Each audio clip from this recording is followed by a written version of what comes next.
শুভ সন্ধ্যা। আহ, আমার কথা শোনা যাচ্ছে কিনা আমাকে একটু কমেন্ট করে জানাও যে আমার কথা শোনা যাচ্ছে কিনা। সাউন্ডটা ক্লিয়ার হলে তাহলে আমি আলোচনা আস্তে আস্তে শুরু করব।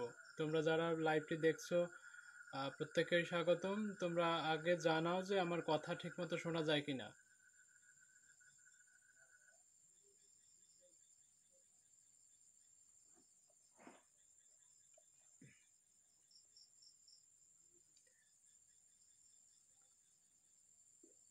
আমার কথা শোনা যাচ্ছে?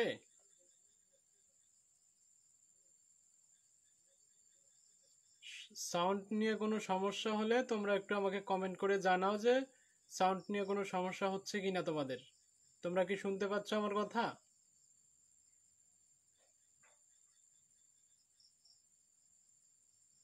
হ্যাঁ, ঠিক আছে। আমাকে মেহরাব কমেন্ট করেছে যে শোনা যাচ্ছে। ঠিক আছে, তাহলে সমস্যা নেই।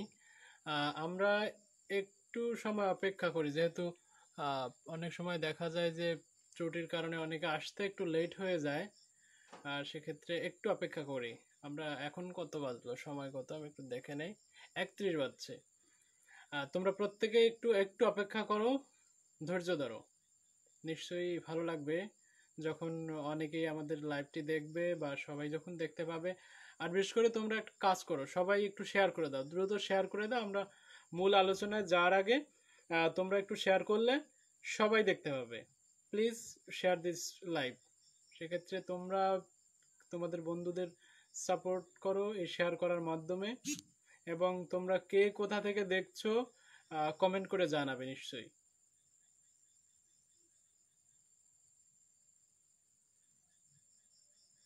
তোমরা কে কোথা থেকে কমেন্ট করে জানাও। আর প্রত্যেকেই ভিডিওটা শেয়ার করো। শেয়ার করলে, আর আমি একটু টাইম চেয়ে নিচ্ছি। আমরা ঠিক 35-এ শুরু করব। 32 বাজছে আর 3 মিনিট। সেক্ষেত্রে দেখা যায় সবাই আসতে পারবে। অনেকের যান্ত্রিক ত্রুটি থাকে, অনেকের নেটওয়ার্কের সমস্যার কারণে একটু আসতে লেট হয়।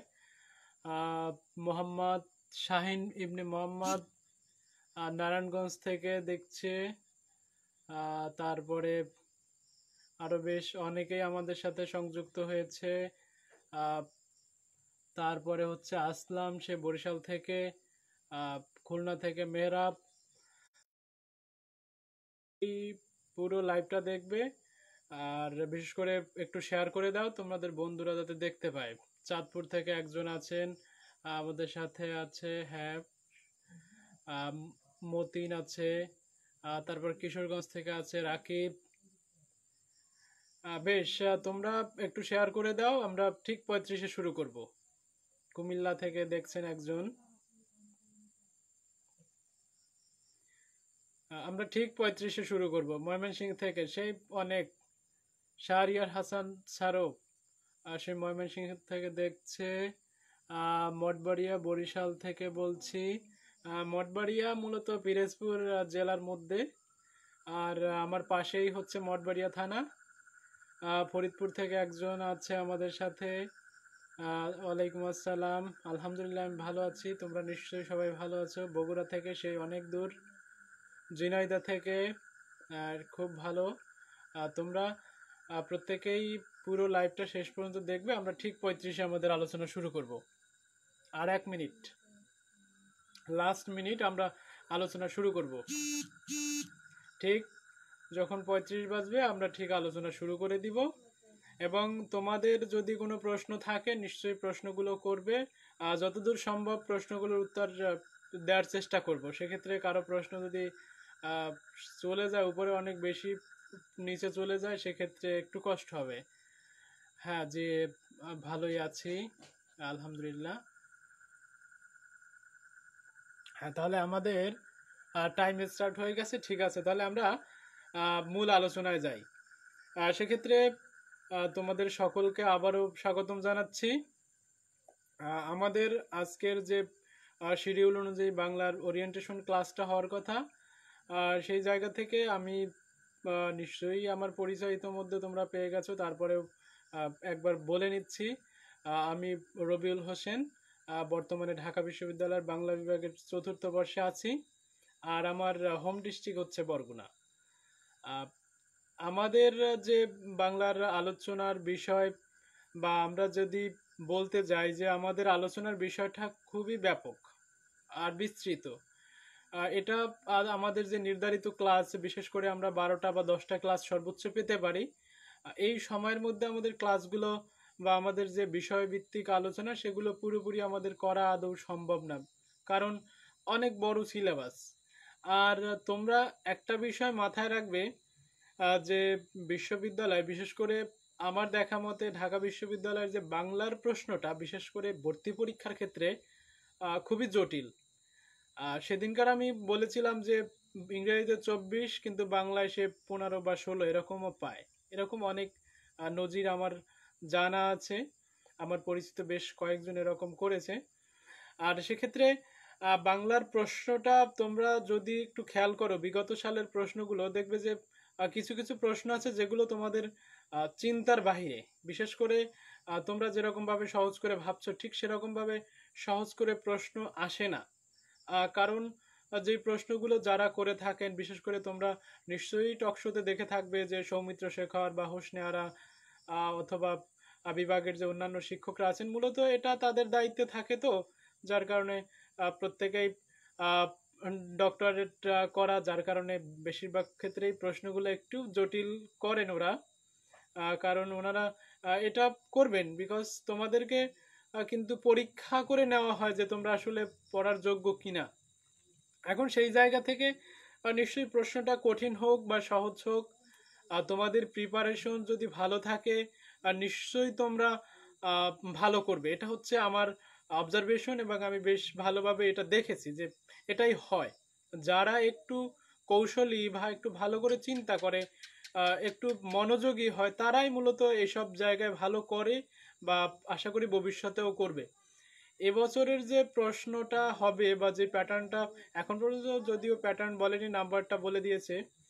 সেক্ষেত্রে আহ, যেহেতু 50 মার্ক এবং 30 মার্কের লিখিত এবং প্রিলি হবে, সেই জায়গা থেকে আমরা বাংলার অংশে বরাবরই একটা মেজর, বিশেষ করে দেখা যায় যে তোমরা যে বাংলায় পরীক্ষা দিবা, যে বাংলা লিখতে হবে বা বাংলার যে এমসিকিউ মানে নৈর্ব্যক্তিকগুলো ভরাট করতে হবে, সেই জায়গা থেকে তোমাদেরকে খুব সতর্ক থাকতে হবে যে বিশ্ববিদ্যালয়ের যে সাবজেক্টগুলো, বিশেষ করে যে প্রথম সিরিয়ালের যে সাবজেক্টগুলো সেগুলো পেতে হলে বাংলার যে একটা মার্ক বেঁধে দেওয়া হয় ওটা কিন্তু মোটামুটিভাবে 18 বা 19 এরকম থাকে।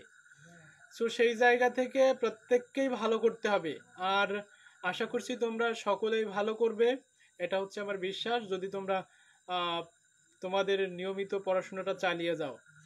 আর একটা বিষয় আমি বেশ কিছুদিন ধরে বা প্রতিদিনই যে বিষয়টা লক্ষ্য করছি যে কোন বইটা পড়বো বা কি বই কিনতে হবে। ভাই আমি বলছি তোমাদের কোনো বই কিনতে হবে না। আবারও বলছি, তোমাদের কোনো বই কিনতে হবে না। কারণ তোমরা যে বইগুলো কিনবে ওগুলো তোমাদের পাঠ্যক্রম, বিশেষ করে বাংলা প্রথম পত্র এবং বাংলা দ্বিতীয় পত্রের উপর ভিত্তি করে ওটা তৈরি করা। আর যেসব কোচিং সেন্টার থেকে তোমাদেরকে বই কিনতে বলা হয় যে অমুক বইটা কেন, এই বইটা কেন, ওই বইটা কেন, নানান বইয়ের কথা তোমাদেরকে বলা হয়, সেগুলো মূলত একটা বিজনেস প্ল্যান। সেজন্যই বইগুলো কিনতে বলা হয়। সেজন্য আমি তোমাদেরকে নিশ্চয়তা দিতে পারতেছি যে তোমাদের বই কেনার দরকার নেই, যদি তোমরা তোমাদের নবম দশম শ্রেণীর যে বাংলা ব্যাকরণ বইটা মুনীর চৌধুরী যেটা সম্পাদনা করেছেন সেই অনেক আগে, সেটা যদি ঠিকমতো পড়ো, আর যদি তোমাদের যে পাঠ্যপুস্তক বিশেষ করে বাংলা প্রথম পত্র বইটা যদি ঠিকভাবে পড়ো, তাহলে তোমরা নিশ্চয়ই ভালো করবে এবং এর বাহিরে তোমাদের প্রশ্ন আসার সম্ভাবনা নেই, খুব কম। সেক্ষেত্রে দেখা যায় যে কোচিং সেন্টারের বইগুলো মোটামুটিভাবে তাদের বিজনেস প্ল্যানের মধ্যেতেও, যার কারণে তারা বইগুলো সাজেস্ট করে বা অনেকে দেখা যায় যে এটা প্রমোট করার জন্য বইগুলো সাজেস্ট করবে। সেই জায়গা থেকে আমি বলছি আবারও, আমি দায়িত্ব নিয়ে বলছি যে তোমাদের বই কেনার দরকার নেই। তবে যদি কারো সামর্থ্য বেশি থাকে সেক্ষেত্রে সে দুই একটা বই কিনতে পারো। সেক্ষেত্রে কোনটা ভালো কোনটা মন্দ হবে এরকম আমার কাছে মনে হয়নি যে কারো বইটা কোনো একেবারে ভালো, কারো বইটা খারাপ। আর সেক্ষেত্রে তোমরা নিজেরা বিবেচনা করে বা যে কোনো একটা রাইটারের বই কিনে তোমরা পড়তে পারো। আমাদের বই বিষয়ে তেমন কোনো জটিলতা থাকার দরকার নেই। তোমাদের এটা নিয়ে খুব দুশ্চিন্তায় পড়ার দরকার নেই যে আমরা বই কিনতে পারবো, এই করোনাকালীন বাস্তবতায় আমরা কিভাবে বই কিনবো বা কোথা থেকে কিনবো, এগুলো নিয়ে চিন্তার করার কারণ নেই। আমি কিন্তু তোমাদেরকে পোস্ট পোস্ট দেওয়ার আগে বা একটু আগে যে আমাদের একটা পোস্ট দেওয়া হয়েছে ওখানে বলেছিলাম যে আজকে ক্লাসের তোমরা একটা খাতা এবং একটা কলম নিয়ে নিশ্চয়ই বসবে। আশা করছি সবাই সেটা করবে, কারণ তোমরা এখন লাইভটা দেখার পরে যদি ভুলে যাও যে আমি কোন পয়েন্টগুলো বলেছি বা কোন কোন বিষয়গুলো গুরুত্বপূর্ণ সেগুলো যদি ভুলে যাও তাহলে পরবর্তীতে আবার লাইভটা দেখতে হবে। আর বারবার লাইভটা দেখতে হলে তোমাদের অনেকটা সময় নষ্ট হবে। সেক্ষেত্রে তোমরা একবারের জন্য লাইভটা দেখে ফেলবে এবং তোমরা খাতা কলম নিয়ে সেই যে মূল যে পয়েন্টগুলো সেগুলো তোমরা আন্ডারলাইন করে লিখে রাখবে। প্লাস হচ্ছে তোমরা সেগুলো কোন কোন বিষয়টা বেশি গুরুত্বপূর্ণ সেটা আবার স্টার চিহ্ন দিয়েও রাখতে পারো, এটা তোমার ব্যক্তিগত। আর আমরা বলেছিলাম আজকে গত বছরের যে প্রশ্নটা এসেছিল সেটা সমাধান করব এবং কিছু আলোচনা করব। আর তোমাদের কাছ থেকেও আমি একটু প্রশ্ন নিতে চাচ্ছি যে তোমরা কোন কোন বিষয়গুলোতে বেশি ভয় পাচ্ছ বা তোমাদের কাছে কোন কোন বিষয়গুলো মনে হচ্ছে যে এগুলো তোমরা একটু দুর্বল, সেই বিষয়গুলো তোমরা একটু কমেন্ট করে জানাও যে তোমাদের কোন কোন বিষয়গুলোতে ভয় হচ্ছে বা বেশি প্রয়োজন। আমরা সে অনুযায়ী প্রয়োজনে যে আমার সময়সূচি বা আমার যে পাঠ্যসূচি যেটা প্রকাশ করেছি সেটা প্রয়োজনে সংশোধন করব। তোমাদের যেটা প্রয়োজন বা যেটা বেশি দরকারি সেটার উপর ভিত্তি করে। আর আমি যে পাঠ্যসূচিটা ইতোমধ্যে তোমাদের আমাদের যে গ্রুপে বা পেজে দিয়ে দিয়েছি সেটা অনুযায়ী ক্লাস নিশ্চয়ই হবে। আর সেক্ষেত্রে আমি পাঠ্যসূচিটা তোমাদেরকে আবার একটু পড়ে শোনাচ্ছি, আমরা তারপরে ধারাবাহিক প্রশ্নের আলোচনায় যাব। মেহরাব বলছে প্রত্যয় তার দরকার, হ্যাঁ নিশ্চয়ই প্রত্যয় আমরা সেটা আলোচনা করব। তবে আমি যেগুলো লিখেছি বা যেগুলো আলোচনায় রেখেছি সেগুলো আমি একটু পড়ে শোনাচ্ছি, যদিও আমার কাছে আজকে কোনো হোয়াইট বোর্ড নেই, সেজন্য আমি দুঃখ প্রকাশ করছি। পরবর্তী ক্লাসে আমার নিশ্চয়ই হোয়াইট বোর্ডে আমি ক্লাস করাতে পারবো। আমার যেহেতু হোয়াইট বোর্ডটা একটু পাইতে দেরি হচ্ছে, সুতরাং তোমরা একটু ধৈর্য ধরো। আজকের ক্লাসটা অন্তত পক্ষে তোমরা একটু খাতা কলম নিয়ে করতে হবে। আমরা যে ধারাবাহিক আলোচনার জন্য সূচিটা করেছি সেক্ষেত্রে আজকে যে আমাদের ক্লাস সেখানে আমরা রেখেছিলাম ধ্বনিতত্ত্ব, ধ্বনির পরিবর্তন, পাশাপাশি প্রশ্ন সমাধান এবং প্রয়োজনীয় আলোচনা। এটা হচ্ছে আজকে 28 তারিখের। 4 নভেম্বরের তারিখে আমরা রেখেছি বাক্য প্রকরণ, অনুসর্গ, বাংলা অনুজ্ঞা, প্লাস হচ্ছে প্রথম পত্রের আলোচনা, সামগ্রিক আলোচনা যেটা। তারপরে পরবর্তী 11 নভেম্বর মাস, ওই দিনকার ক্লাসে আমাদের আলোচনার বিষয় উপসর্গ, নত্যবিধান, সত্যবিধান এবং হচ্ছে বাংলা প্রথম পত্রের কবিতা, যে কোনো 6টা, যেটা গুরুত্বের উপর ভিত্তি করে আমি আলোচনা করব। তারপরে 18 তারিখ যেটা নভেম্বর মাসের, শব্দের শ্রেণীবিভাগ, ভাগধারা, বাংলা প্রথম পত্রের প্রয়োজনীয় গদ্য, যেটা আমি আলোচনা করব ওই দিনকার ক্লাসে। তারপরে 25 তারিখের ক্লাসে সমাস আলোচনা হবে।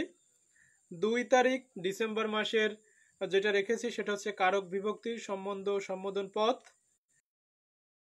9 তারিখে যেটা রেখেছি সেটা হচ্ছে সন্ধি বিচ্ছেদ। 17 তারিখে রেখেছি বাংলা প্রথম পত্রের উপন্যাস এবং নাটক। 24 তারিখে রেখেছি সামগ্রিক আলোচনা প্লাস প্রশ্ন সমাধান। আর পাশাপাশি তোমরা ভর্তি পরীক্ষায় কোন কোন বিষয়গুলো খুব ভালোভাবে অনুসরণ করবে সেগুলো নিয়ে আলোচনা। এখন দেখো, আমি যদি আমার পাঠ্যসূচি বা আমার সূচিপত্রে ধরে যদি কথা বলি সেক্ষেত্রে তোমরা লিখে রাখো যেই বিষয়গুলো বেশি গুরুত্বপূর্ণ, খাতা কলম নিয়ে লিখে রাখো, যে সেটা হচ্ছে সমাস, কারক, সন্ধি, আর হচ্ছে উপন্যাস এবং নাটক, যেটা তোমার প্রথম পত্রের। এই কটা থেকে তোমাদের প্রশ্ন আসবেই, তোমরা এটা নিশ্চিত ধরে রাখো যে এই কটা থেকে প্রশ্ন থাকবে।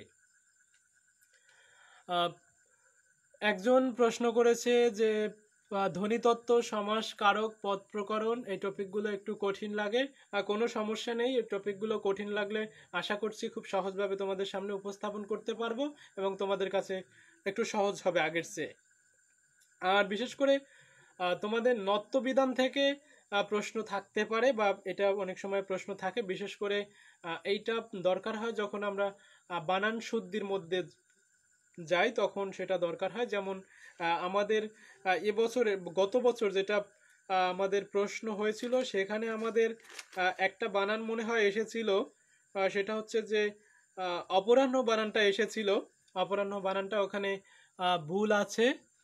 সেক্ষেত্রে ওটা ভুলটা অনেকেই মনে করতে পারে রাইট, বা অনেক বিশেষ করে আমি ফেসবুকে একটা দেখেছি যে প্রফেসরসের যে কোনো একটা পেজে তারাও এটাকে সঠিক বলে চালিয়েছে, যদিও এটা নিয়ে অনেকেই কথা বলেছেন।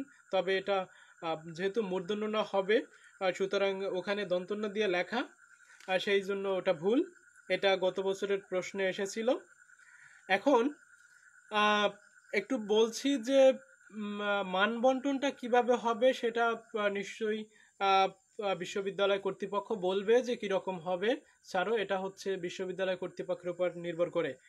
আর মোট কথা হচ্ছে যে বেশ কয়েকটা গুরুত্বপূর্ণ, যে বললাম যে গুরুত্বপূর্ণ বিষয়গুলো আমি একটু শেষের দিকে রেখেছি, বিশেষ করে সমাস, কারক এবং সন্ধি, যেটা থেকে প্রশ্ন থাকবেই।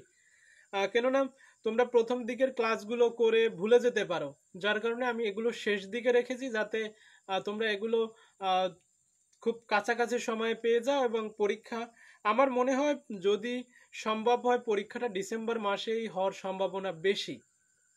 তবে জানুয়ারি নাও গড়াতে পারে, তার আগেই পরীক্ষা হতে পারে। সেজন্যই ডিসেম্বরের মধ্যে কোর্স আউটলাইনটা করে ফেলেছি। আর বিশেষ করে দেখা যায় যে যদি তার আগেই যদি তোমাদের পরীক্ষার ফল প্রকাশ পায়, বিশেষ করে নভেম্বরের মধ্যেই যদি ফল প্রকাশ পায় এবং ডিসেম্বরের মধ্যেই যদি পরীক্ষার তারিখ ঘোষণা করা হয়, তাহলে আমি এই কোর্স আউটলাইনটা একটু চেঞ্জ করে তোমাদের জন্য আরেকটু মডিফাই করব, যাতে তোমাদের প্রত্যেকটা লেসনকেই ভালোভাবে উপভোগ্য করে তুলতে পারি। সেক্ষেত্রে আমি বলছি যে এখানে যে আমাদের আলোচনা, আজকে যে আলোচনাটা করব সেটা একটু পরে আসি। আর একটু গুরুত্বপূর্ণ কথা তোমাদেরকে বলে নেই। সেটা হচ্ছে যে তোমরা সোশ্যাল মিডিয়াটাকে প্রপারলি ইউজ করো। আর দেখা যায় যে তোমরা কিন্তু, আমার যতটুকু অবজারভেশন বা আমি ব্যক্তিগত জীবনে যতটুকু করি বা দেখেছি, সেই জায়গা থেকে বলবো যে যেহেতু তোমরা একটা সিদ্ধান্তহীনতায় ভুগতে থাকো, যার কারণে অনেক সময় তোমরা অনলাইনে, বিশেষ করে ফেসবুকে বা ইউটিউবে এই সময়টাতে তোমরা কিন্তু খুব এইটা সময় দিচ্ছ। আমি কোনো এক আমার লেখায় আমি বলেছিলাম যে সামাজিক যোগাযোগ মাধ্যম আমাদেরকে খুব অসামাজিক করে তুলেছে। আমি আশা করছি তোমরা কেউ অসামাজিক হবে না। কথাটা এই দৃষ্টিকোণ থেকে বলছি যে তোমরা খুব বেশি করে সময় ফেসবুকে দিবে না। আমাদের এই লাইভটা দেখা হয়ে গেলে তোমার প্রয়োজনীয় বিষয়টা যখনই ফেসবুক বা ইউটিউব থেকে নেওয়া হবে, তোমরা অফলাইনে চলে যাও, বাকি গিয়ে হার্ড কপি নিয়ে পড়াশোনা করো। সফট কপি নিয়ে পড়াশোনা করে অনেক সময় মাথায় থাকে না বা ভুলে যাও। কারণ দেখা যায় যে তুমি কোনো একটা আর্টিকেল পড়তেছো, কোনো একটা ভিডিও দেখতেছো, হুট করে তোমার বন্ধু তোমাকে বা যে কেউ একজন তোমাকে একটা মেসেজ করেছে মেসেঞ্জারে, ওই মেসেজটা চেক করতে গিয়ে তোমার 5 মিনিট, 10 মিনিট, আধা ঘন্টা, তারপরে আর তোমার মূল বিষয়টার দেখা হলো না, শেষে তোমরা আবার ঘুমিয়ে পড়ো। এরকমই চলে। সেই জায়গা থেকে বলছি যে তোমরা সোশ্যাল মিডিয়াটাকে প্রপারলি ইউজ করতে হবে। সোশ্যাল মিডিয়ায় অতিরিক্ত সময় ব্যয় করা যাবে না। আর বিশেষ করে আগামী যে 2 মাস বা 3 মাস বা যেই সময়টা তোমরা পাও, এই সময়টাতে সোশ্যাল মিডিয়াটাকে প্রপারলি ব্যবহার করতে হবে।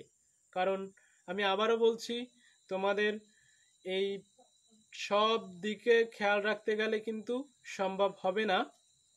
সে বিষয়ে আবারও মাথায় রাখতে হবে যে তোমরা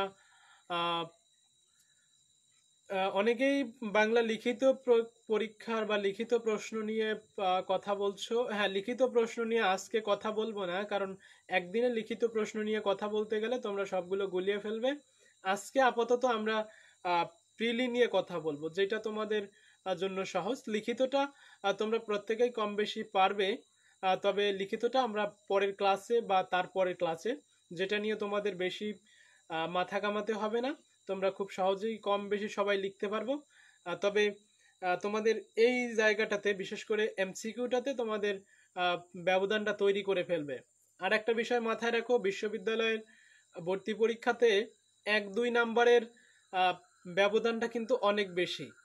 সেই জায়গা থেকে 1-2 নাম্বার তোমরা যদি দেখা যায় যে কেউ 136, কেউ 137 বা কেউ 138, দেখা যায় কারো সিরিয়াল 1600, কারো সিরিয়াল 1800, কারো সিরিয়াল 2000-এর ওপারেও চলে যায়।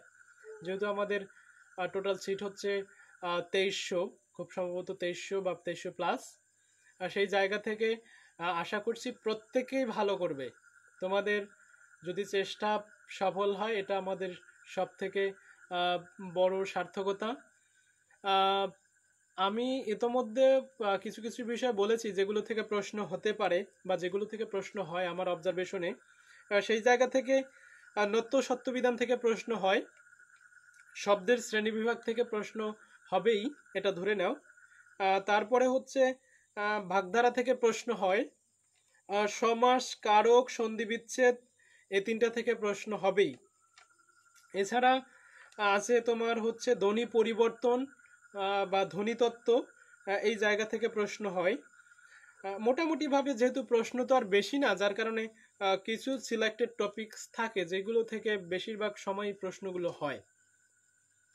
আর তোমরা কিন্তু লাইভটা শেয়ার করতে ভুলবে না। তোমার বন্ধুরা বা তোমার যারা আত্মীয় স্বজন যেই থাকুক না কেন, যাদের প্রয়োজন তারা যেন বিষয়টা দেখতে পায়, সেজন্য তোমাদের কাছে বিশেষভাবে আহ্বান থাকলো যে তোমরা লাইভটা শেয়ার করো, যাতে তোমরাও দেখতে পারো, তাছাড়া অন্য যারা আছে তারাও যাতে দেখতে পায়। আমরা তাহলে এতক্ষণ যে আলোচনাগুলো করলাম সেগুলো একটু বাদ দিয়ে এখন আমরা একটু গত বছরের প্রশ্নটা আসি। আমি যেহেতু তোমাদেরকে আজকে প্রশ্নটা দেখাতে ঠিক পারছি না, তবে আমি একটু পড়ে শোনাচ্ছি, এজন্যই তোমাদেরকে বলছি আজকে খাতা কলম নিয়ে বসো। আমি তোমাদের আশা করছি যে সেই প্রশ্নটা সলভ করার একটু চেষ্টা করব। সেক্ষেত্রে বিশেষ করে গুরুত্ব দিব আমরা আজকের যে ব্যাকরণ পাঠের উপরে। আমরা যেহেতু গদ্য নিয়ে বা পদ্য নিয়ে একটু পরে আলোচনা করছি, সেক্ষেত্রে প্রশ্নটা এমন, প্রথম প্রশ্নটা ছিল যে আত্মাকে চিনিলেই আত্মনির্ভরতা আসে, এটা মূলত কোন বা কার উক্তি বা কোন প্রবন্ধের, এরকম একটা কোন প্রবন্ধের উক্তি, এটা প্রশ্ন ছিল। সেক্ষেত্রে এটার উত্তর ছিল আমার পথ প্রবন্ধের উক্তি। আমার পথ, এটা নজরুলের যেহেতু লেখা, তোমরা নিশ্চয়ই পড়ে ফেলেছো বা 2 বছর এটা নিয়ে সময় কাটিয়েছো। সেক্ষেত্রে নজরুলের কিন্তু 3টা উপন্যাস রয়েছে, তোমরা এটা মনে রাখবে। মৃত্যু ক্ষুধা তার একটা বিখ্যাত উপন্যাস, বা বাদনহারা কুহেলিকা, এটা হচ্ছে তার খুব ভালো মানের যে লেখা সেটা। আর তোমাদের যে আরেকটা প্রশ্ন আসে যে বিদ্রোহী কবিতা কোন পত্রিকায় প্রকাশ পায়, অথবা যেটা আসতে পারে যে বিদ্রোহী কবিতা কোন কাব্যগ্রন্থের অন্তর্গত। এটা তোমরা এটা বিদ্রোহী পত্রিকা, বিদ্রোহী কবিতাটা মূলত বিজলি পত্রিকায় প্রকাশ পায়, আর এটা অগ্নিবীণা কাব্যগ্রন্থের অন্তর্গত। এটা নিয়ে তেমন বেশি কিছু আলোচনার দরকার নেই, কারণ এটা তোমরা যেহেতু পড়লেই পারবে। আর একটা প্রশ্ন এসেছিল যে ক্রন্দোষী শব্দের অর্থ কি। এটা আমি উত্তরটা দিচ্ছি, তার আগে একটু বিস্তারিত ব্যাখ্যাটা বলে নেই। সেটা হচ্ছে যে তোমাদের এখান থেকে জানতে হবে যে সাদৃশ্যের প্রভাবে কিছু শব্দ তাদের অর্থ পরিবর্তন করে, যেমন ক্রন্দোষী শব্দটাও অর্থ পরিবর্তন করেছে। সেক্ষেত্রে যিনি এই শব্দটাকে সাহিত্যের ক্ষেত্রে ব্যবহার করেছেন তিনি হচ্ছেন রবীন্দ্রনাথ।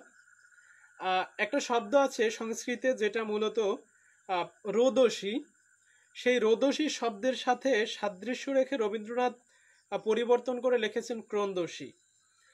আর এই বৈদিক দুঃখিত, আমি সংস্কৃত ভাষায় বলে ফেলেছি, এটা বৈদিক ভাষায় হবে। বৈদিক ভাষায় এই ক্রন্দোষী শব্দের মূল অর্থ ছিল গর্জনকারী প্রতিদ্বন্দ্বী। ক্রন্দোষী শব্দের বৈদিক ভাষায় অর্থ ছিল গর্জনকারী প্রতিদ্বন্দ্বী সৈন্যদয়। আর অন্যদিকে রোদসী শব্দের অর্থ ছিল দুই জগৎ, সেটা হচ্ছে স্বর্গ এবং পৃথিবী। তাহলে রোদসী শব্দের অর্থ কি ছিল? দুই জগৎ, স্বর্গ এবং পৃথিবী। তারপর সেটা হয়ে গেল অন্তরিক্ষ বা আকাশ। রবীন্দ্রনাথও কি করলেন? এই রোদসীর সাথে সাদৃশ্য রেখে শব্দটিকে, ক্রন্দসী শব্দটিকে অর্থ করে ফেললেন আকাশ। সেক্ষেত্রে তোমাদের প্রশ্নের অপশনে সেই আকাশ দেয়া আছে, তোমরা নিশ্চয়ই সেটা দেখে নিবে। আরও একটা শব্দ আছে, বা আরও একটা শব্দ সাদৃশ্যের কারণে পরিবর্তন হয়, সেটা হচ্ছে তিল কালো রঙের বীজ, তাই মানুষের গায়ের কালো রঙের যে চিহ্নগুলো দেখা যায় সেগুলোকে তিল বলা হয়ে থাকে। এটা পরীক্ষায় প্রশ্ন না আসলেও এটা তোমাদের জেনে রাখা ভালো যে সাদৃশ্যের প্রভাবে অর্থের পরিবর্তন ঘটে। আর একটা মনে রাখবে যে ভাষা বিজ্ঞানের যে শাখায় শব্দের অর্থ নিয়ে আলোচনা করে তাকে বলা হয় শব্দার্থতত্ত্ব বা সিম্যান্টিক্স। শব্দার্থতত্ত্ব বা সিম্যান্টিক্স।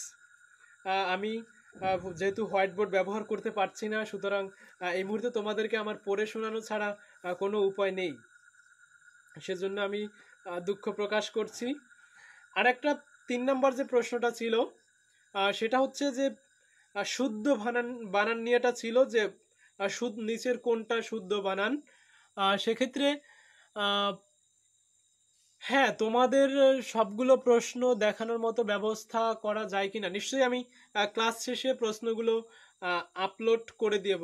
আমার ক্যামেরাতে নিশ্চয়ই দেখানো যাবে না, যেহেতু আমি ফোন ব্যবহার করেই করছি, সেক্ষেত্রে একটু প্রবলেম হবে, সেজন্য আমি দেখাতে পারছি না। তবে তোমাদের আমি যেগুলো আমার যে লেখা যে ব্যাখ্যাগুলো সেগুলো তোমাদের দেখিয়ে দিব, তোমাদের জন্য আপলোড করে দিব, তোমরা নিশ্চয়ই সেটা থেকেই ব্যাখ্যাটা পেয়ে যাবে। আমি প্রত্যেকটা প্রশ্নেরই আলাদা করে ব্যাখ্যা লিখে রেখেছি, এবং তোমরা আশা করছি ব্যাখ্যাগুলো পড়লে খুব সুন্দরভাবে বুঝতে পারবে।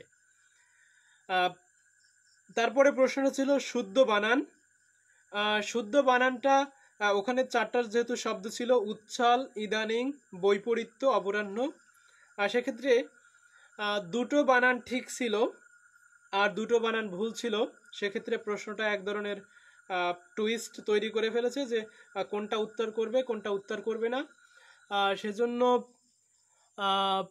তোমরা তোমরা সেজন্য দেখবে যে মানে মাঝে মাঝে এরকমটা হয়, কারণ দেখা যায় যে তোমরা যদি তোমরা মনে হয় যে দেখতে পাবে না, আমি যদি তোমাদের কাছে প্রশ্নগুলো এরকমভাবে ধরি তোমরা নিশ্চয়ই পড়তে পারবে না, বিকজ আমার ক্যামেরা টা মানে আমি যে ফ্রন্ট ক্যামেরা দিয়ে ব্যবহার করছি, যার কারণে আমি এই মুহূর্তে দেখাতে পারছি না। ব্যাক ক্যামেরা দিয়ে হলে আমি দেখাতে পারতাম, সেক্ষেত্রে তোমরা নিশ্চয়ই বুঝতে পারবে না। আর তোমরা একটু প্রবলেম হচ্ছে নিশ্চয়ই, আমি সেটা বুঝতে পারতেছি। এ কারণেই তোমাদেরকে বলছি যে তোমরা একটু খাতা কলম নিয়ে রাখো। এজন্যই তোমাদের কাছে অনুরোধ যে তোমরা একটু খাতা কলম নিয়ে লিখে রাখো, বা তোমাদের আমি পরবর্তীতে পেজে যখন আপলোড দিব তখন তোমরা সেটা দেখেই তোমরা সেটা পড়ে নিতে পারবে। সেজন্য এখন অন্তত পক্ষে খাতা কলম নিয়ে লিখে রাখো, পরবর্তী সময়ে যখন আমি পেজে আপলোড দিয়ে দিব তখন তোমরা সেটা মিলিয়ে নিলে খুব সহজেই তোমরা সেটাকে উপলব্ধি করতে পারবে বা সেটাকে ধরতে পারবে। এখানে দেখো, উচ্ছল শব্দ ছিল একটা, ইদানিং শব্দ, বৈপরীত্য একটা, অপরাহ্ন একটা। অপরাহ্ন শব্দটা প্রথমেই ভুল, সেটা বলে রাখছি যে অপরাহ্নতে মূর্ধন্য না হবে। অপরাহ্ন শব্দটাতে মূর্ধন্য না হবে, কারণ রি র স এর পরে হ যদি থাকে তাহলে সেটা তোমার সবসময় মূর্ধন্য না হবে। আমি পুরো নিয়মটা বলছি, যে সেটা যে যখনই হ থাকবে তখন সেটা মূর্ধন্য না হয়, বা কবর্গীয় ধ্বনি থাকলে সেটাও মূর্ধন্য না হয়। আর ইদানিং শব্দটা মূলত এটা উৎস হচ্ছে সংস্কৃত ইদানিম শব্দ থেকে, আর বাংলা এসেছে ইদানিং। যেটা বাংলা এসেছে সেটা হ্রস্ব ইকার নয়, দীর্ঘ ইকার দিয়েই হবে। তোমরা এখন আবার গুলিয়ে ফেলো না যে বাংলা একাডেমি কিন্তু অনেক কিছুতেই হ্রস্ব ইকার করে ফেলেছে বা অনেক কিছুই পরিবর্তন করে ফেলেছে, সেক্ষেত্রে কিছু কিছু শব্দ কিন্তু পরিবর্তন করে নাই। ইদানিং শব্দটা অব্যয় শব্দ, আর এর অর্থ হচ্ছে সম্প্রতি বা এক্ষণে। এর উৎসটা হচ্ছে সংসদ বাংলা অভিধান, যেটা শৈলেন্দ্র বিশ্বাস সম্পাদনা করেছে। তারপরে উচ্ছল শব্দটা ভুল না, সঠিক আছে ওখানে। ছয় ছ ভ হবে না, ল উচ্ছল, সেক্ষেত্রে উচ্ছল শব্দটা ঠিক ছিল। আর বৈপরীত্য শব্দটাতে জফলা আছে, বয়ইকার পর দীর্ঘইকার তয় জফলা, বৈপরীত্য, এটা ঠিক আছে। তাহলে দেখলাম যে ইদানিং শব্দটাতে দীর্ঘইকার হবে আর অপরাহ্ন শব্দটাতে মূর্ধন্য ন হবে, এই দুটো ভুল ছিল। সেক্ষেত্রে অপরাহ্ন মানে হচ্ছে দিনের শেষ ভাগ। অনেকেই হয়তো অপরাহ্ন নিয়ে অনেকেই জানতে নাও পারে, হয়তো বেশিরভাগই জানে, তারপরে অনেকেই নাও জানতে পারে। আর যে উচ্ছল শব্দটা মূলত সন্ধি বিচ্ছেদ জায়গা থেকে আসছে, এটা মূলত বিশেষণ পদ। আর এর সন্ধি বিচ্ছেদ হচ্ছে উদ্যোগ ছল, উচ্ছল মানে সর্বত্র ব্যাপ্ত অথবা উৎক্ষিপ্ত। এটা ছিল 3 নাম্বার প্রশ্ন। 4 নাম্বার প্রশ্ন তোমাদের সেটা ছিল হচ্ছে নেকলেস গল্প থেকে, যে সেখানে নেকলেস গল্পে বলছে যে নেকলেস গল্পে শিশু নিয়ে চম্পস এলিসিসে ঘুরে বেড়াচ্ছিলেন কে? মাদাম ফোর্স্টিয়ার। এটা তোমাদের গল্প থেকে, সেই গিদা মোপাসার গল্পটা থেকে নেওয়া হয়েছে। আর 5 নাম্বারটা যেটা ছিল, একটা প্রবাদ ছিল, a bolt from the blue, অর্থাৎ বিনা মেঘে বজ্রপাত। তোমরা এটা প্রত্যেকেই জানো। তাছাড়া তোমরা এই প্রবাদের উপরে গুরুত্ব দিবে, প্রবাদ অনেক সময় আসে, এটা আবারও আসতে পারে। পরবর্তী প্রশ্ন যেটা ছিল জীবন ও বৃক্ষ, এই প্রবন্ধে রবীন্দ্রনাথ ঠাকুর মনুষ্যত্বের সঙ্গে সাদৃশ্য খুঁজে পেয়েছেন নদীর গতির। এটা তোমরা নিশ্চয়ই প্রবন্ধ পড়ে দেখতে পেয়েছো, ইতিমধ্যে তোমরা জেনেছো বা তোমাদের জানা আছে। আমরা মূলত আজকে ব্যাকরণের অংশটা নিয়েই একটু গুরুত্ব দিব। আর একটা শব্দ ছিল যে উত্তম শব্দের সমার্থক শব্দ।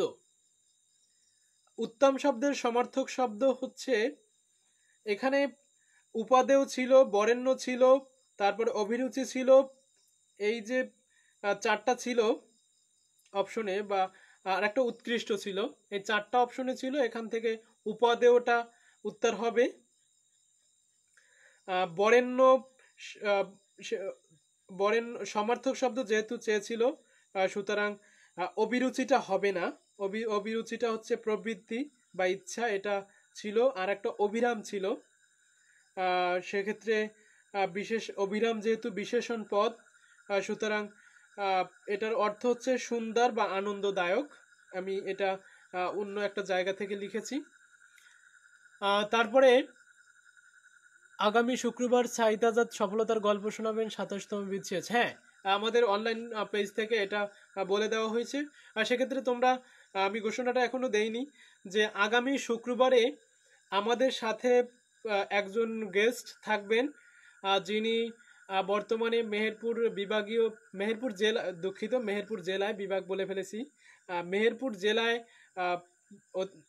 এডিসি হিসাবে দায়িত্বে আছেন। তিনি আমাদের সাথে আগামী শুক্রবার রাত ঠিক 8:30টায় থাকবেন। আর তার সম্পর্কে যদি বলি, তিনি একজন লেখক। তার 2টো উপন্যাস ইতিমধ্যে প্রকাশিত হয়েছে এবং একটি পুরস্কারও জিতেছে। তিনি ঢাকা বিশ্ববিদ্যালয়ের এক্স স্টুডেন্ট এবং 26 এবং 27 উভয় বিসিএসেই তিনি সফল, এবং যেহেতু তিনি এখন এডিসি হিসাবে কর্মরত আছেন, আগামী দিনের আড্ডায়, বিশেষ করে শুক্রবারের যে 8:30টার মোটিভেশনাল ক্লাস হওয়ার কথা ছিল, সেই ক্লাসে তিনি আমাদের সাথে থাকবেন। আশা করছি তোমাদের জন্য তিনি গুরুত্বপূর্ণ কিছু কথা বলবেন, যেগুলো তোমাদের পথের পাথেয় হবে, বা তোমরা কোন পথে হাঁটবে সেটা নির্দেশনা তোমরা তার কাছ থেকে পাবে। আমরা তোমাদের জন্য আরো বেশ কয়েকজন গেস্ট আমাদের সাথে ধারাবাহিকভাবে আলোচনায় থাকবেন বা তোমাদের জন্য নির্দেশনা দিবেন। তোমরা তাদের কথাগুলো মনোযোগ সহকারে শুনবে, এবং আগামী শুক্রবারের ক্লাসে যাতে সকলে ক্লাসটা দেখতে পারে বা প্রত্যেকে আলোচনাটা শুনতে পারে, সেই জন্য তোমরা নিশ্চয়ই তোমাদের আমাদের যে দেওয়া পোস্টটা, সেটা তোমরা নিশ্চয়ই শেয়ার করবে। তারপরে 9 নম্বর প্রশ্নটা আমরা যদি দেখি, আমরা মনে হয় 7 নম্বর প্রশ্ন ইতিমধ্যে আলোচনা করে ফেলেছি। আট আট নম্বর প্রশ্ন ছিল লোকান্তর কবিতায় যে চেতনার কথা বলা হয়েছে সেটা মূলত একটা পাখির কথা। আল মাহমুদের একটা কবিতা হচ্ছে লোকান্তর। এটা কবিতার নামান্তর, বা এটা যদি একটা কাব্যগ্রন্থের নামান্তর কবিতা বলি সেটাও।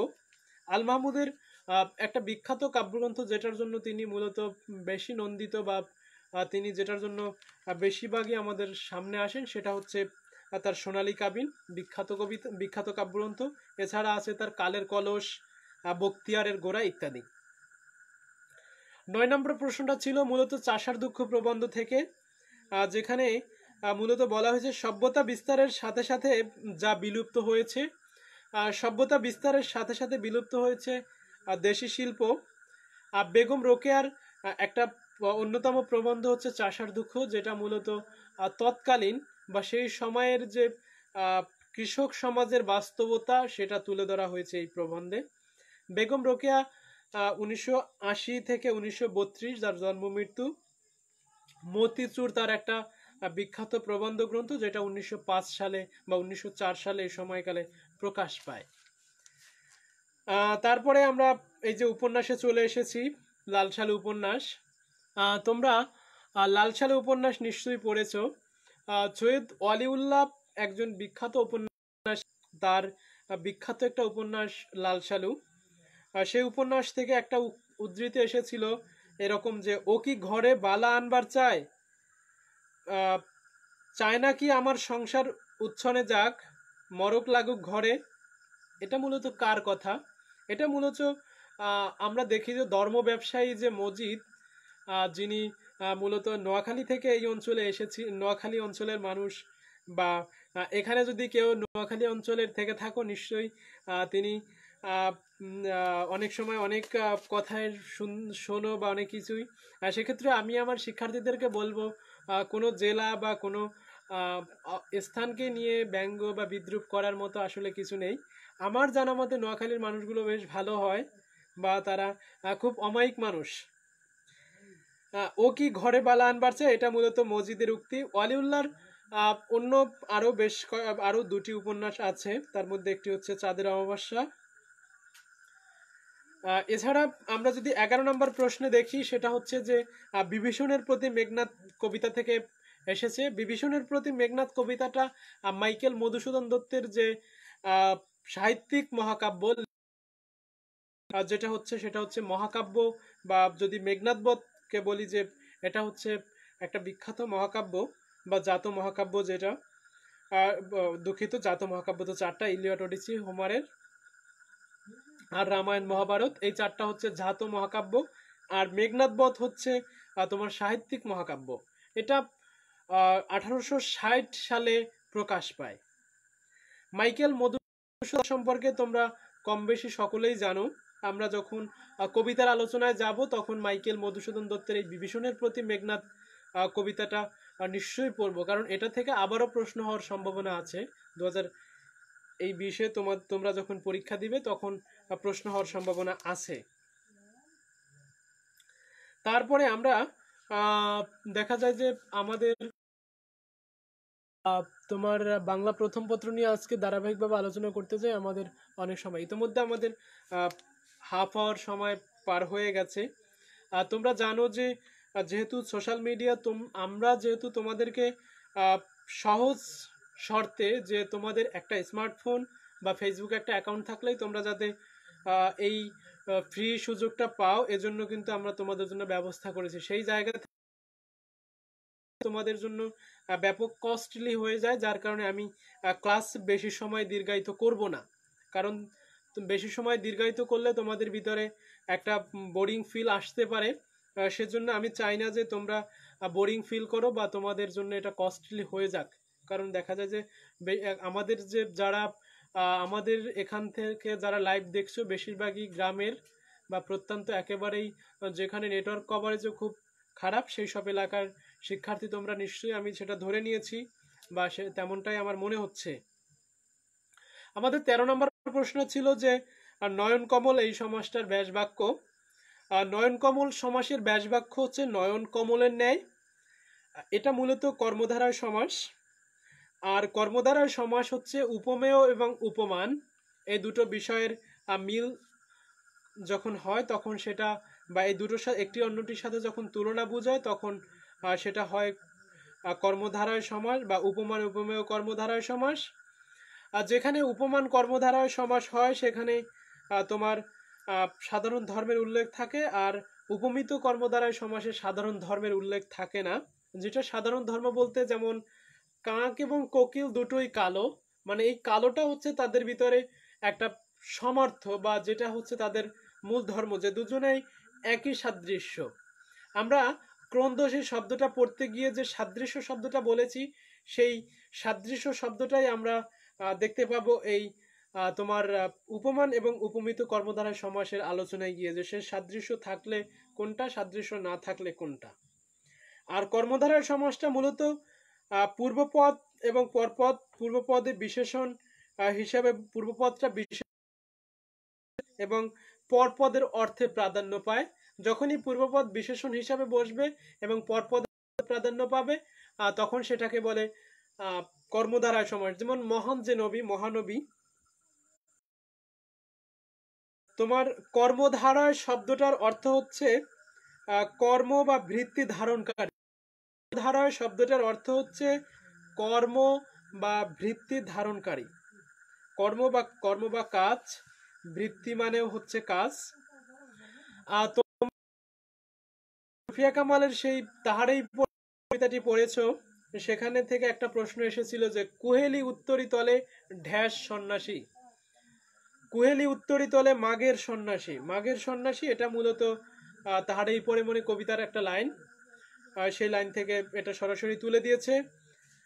15 নম্বর যে প্রশ্নটা ছিল সেটা হচ্ছে যে যিনি ন্যায়শাস্ত্র জানেন বা ন্যায়শাস্ত্রে পণ্ডিত তিনি হচ্ছেন নৈয়ায়িক। এটা যে প্রশ্নটা যে এসেছে এটা খুবই একটা গুরুত্বপূর্ণ প্রশ্ন। এটা তোমাদের বিড়াল থেকে এসেছে, বিড়াল প্রবন্ধ থেকে এসেছে। তোমরা বঙ্কিমচন্দ্রের প্রবন্ধ নিশ্চয়ই ভালো করে পড়বে, কারণ বিড়াল থেকে আবারও প্রশ্ন আসার সম্ভাবনা আছে। তবে এবার বিড়ালের পাশাপাশি অপরিচিতার সেই কল্যাণী থেকে, যেহেতু রবীন্দ্রনাথের দুটো একটা থেকে প্রশ্ন আসে, এটা মাথায় রাখবে যে সাহিত্যিক বা লেখক ধরে ধরে যদি প্রশ্ন করি সেক্ষেত্রে রবীন্দ্রনাথ থেকে একটা প্রশ্ন আসতে পারে বা আসে বেশিরভাগ সময়, নজরুল থেকে একটা প্রশ্ন আসে, সেক্ষেত্রে তোমাদের কবিতাংশ থেকেও আসতে পারে বা গদ্যাংশ থেকেও আসতে পারে। আর যে 16 নম্বর যে প্রশ্নটা ছিল সেটা হচ্ছে যে প্রৌঢ় শব্দের সন্ধি বিচ্ছেদ। এটা ছিল প্রযোগ দীর্ঘ ঢয়র প্রৌঢ়। এটা মূলত নিপাতনে সিদ্ধ সন্ধি। প্রযোগ দীর্ঘ প্লাস হচ্ছে দীর্ঘ ঢয়র প্রৌঢ়। প্রৌঢ় শব্দটার সন্ধি বিচ্ছেদ নিপাতনে সিদ্ধ সন্ধি।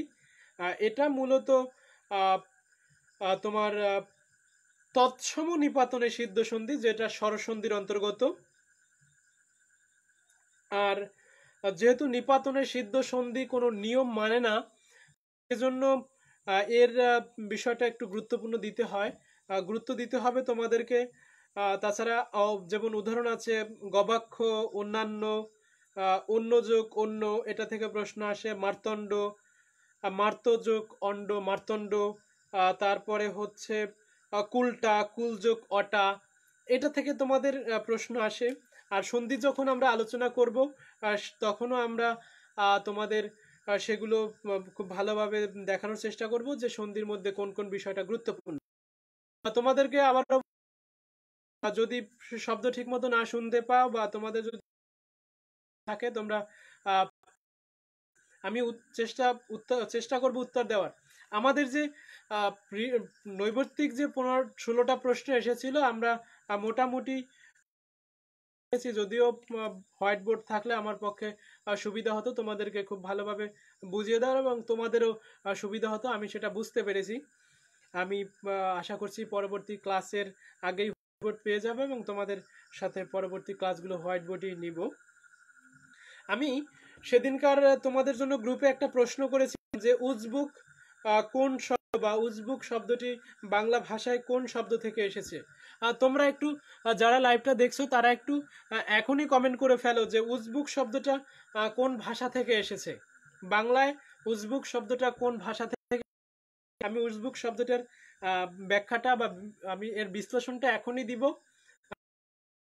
জন্য একটু উজবুক শব্দটার উত্তরটা সবাই লিখে ফেলো, দ্রুত লিখে ফেলো, দেখি কে আগে।